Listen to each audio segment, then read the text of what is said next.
আমি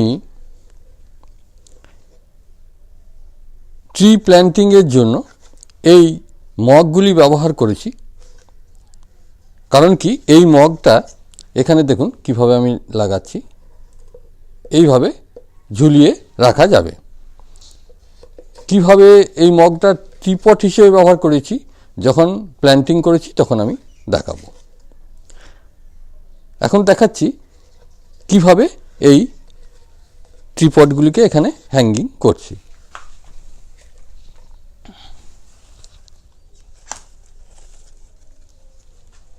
এগুলো হচ্ছে জারবেরা গাছ।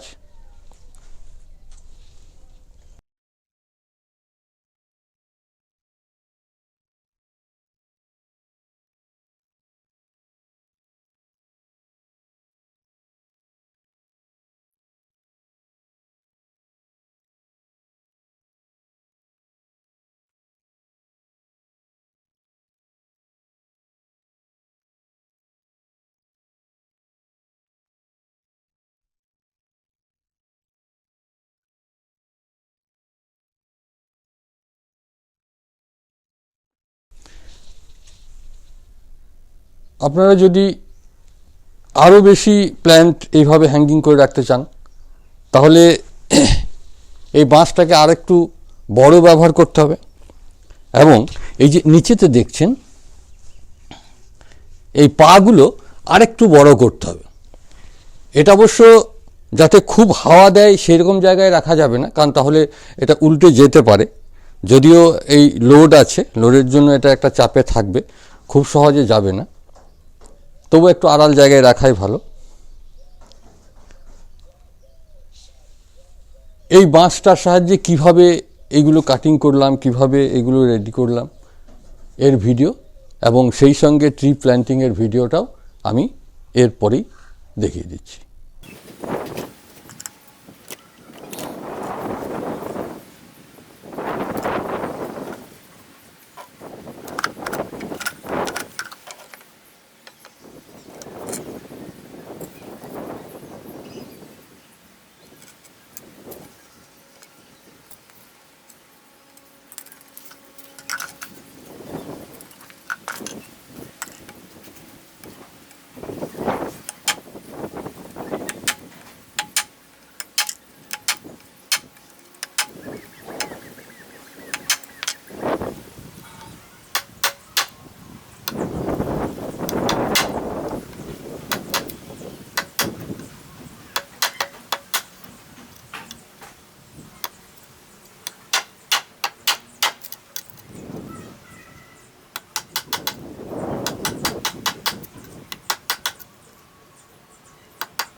এইগুলো হচ্ছে জারবেরা। দেখেই বুঝতে পারছেন দু একটা ফুল ফুটতে শুরু করেছে, কুড়িয়ে আসছে, মানে এদের ফুল ফোটার সময় শুরু। যদিও অনেক গাছে আরও আগের থেকে ফুল ফোটা শুরু হয়েছে, যাই হোক আমার এইগুলো নিয়ে এই সিজন শুরু হলো। এইগুলো দেখছেন পলিথিন প্যাকেটের মধ্যে রয়েছে। আমার মাটিতে এই গাছগুলো প্রচুর ছিল, এর ভিডিও আমি আগে দিয়েছি বা ছবিও অনেক সময় আমি দিয়েছি, আপনারা দেখে থাকবেন। তখন মানে বর্ষাকালে ওই মাটির থেকে তুলে ছোট ছোট ছোট ছোট কয়েকটা করে শাখা নিয়ে গোড়া নিয়ে এক একটা পলিথিনের ব্যাগের মধ্যে বসিয়েছিলাম। এই সাধারণ মাটির সঙ্গে অল্প গোবর সার মিশিয়ে বসিয়েছিলাম। এখন এইগুলোকে একটা বিশেষ ধরনের, মানে এই যে দেখছেন এটা হচ্ছে এমনি আমাদের মাগ হিসেবে ব্যবহার করা হয়। এইগুলোকে আমি এই গাছগুলো প্ল্যান্টিংয়ের কাজে ব্যবহার করব। শুধুমাত্র কয়েকটি হোল করে দিলেই হবে। এই দেখছেন আমি হোলগুলো করেছি, এগুলো ওই ড্রিল দিয়ে করে নিয়েছি। যদি ড্রিল না থাকে আপনারা ইচ্ছা করলে এইরকম কোনো লোহার দিয়ে আপনি হোল করে এইভাবে আস্তে আস্তে ঘুরিয়ে ঘুরিয়ে হোল করা যায়, কোনো অসুবিধা নেই। হোলগুলো সরু হলেও প্রায় 5-6টা করে হোল আমি করে দিয়েছি।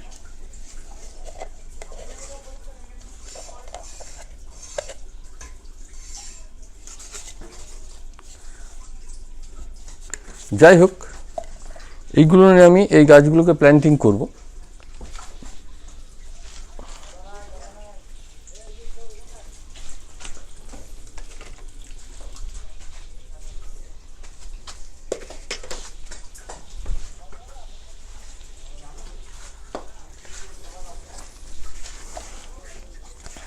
এটার হোলগুলো যাতে মাটি গিয়ে জাম না হয়ে যায় তার জন্য এর থেকে একটু বড় সাইজের ছোট ছোট পাথরের দানা এখানে আমার রয়েছে, নিচেতে অল্প বিছিয়ে দিতে হবে। খুব ছোটগুলো বেরিয়ে যাবে অটোমেটিক্যালি।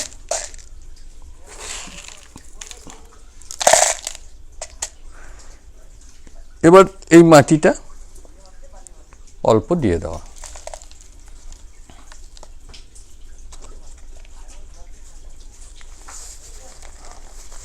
এটা খুব নরম আছে মাটিটা, একটু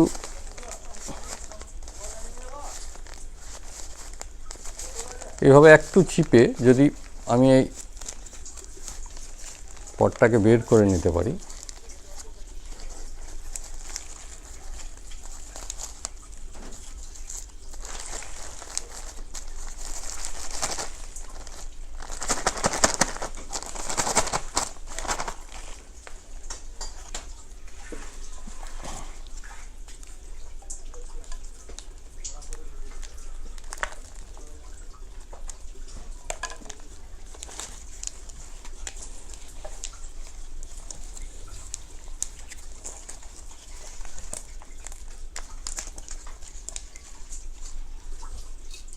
অল্প মাটি এর মধ্যে দিয়ে দেওয়া, গ্যাপ ট্যাপগুলো মেরে দেওয়া, কিচ্ছু না।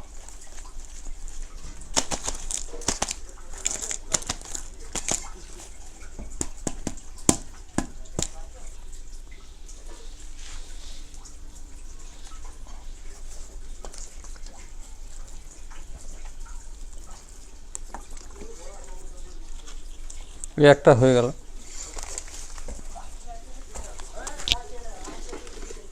এরকম দেখুন প্রায় 10টা আমি রেডি করে নিয়েছি।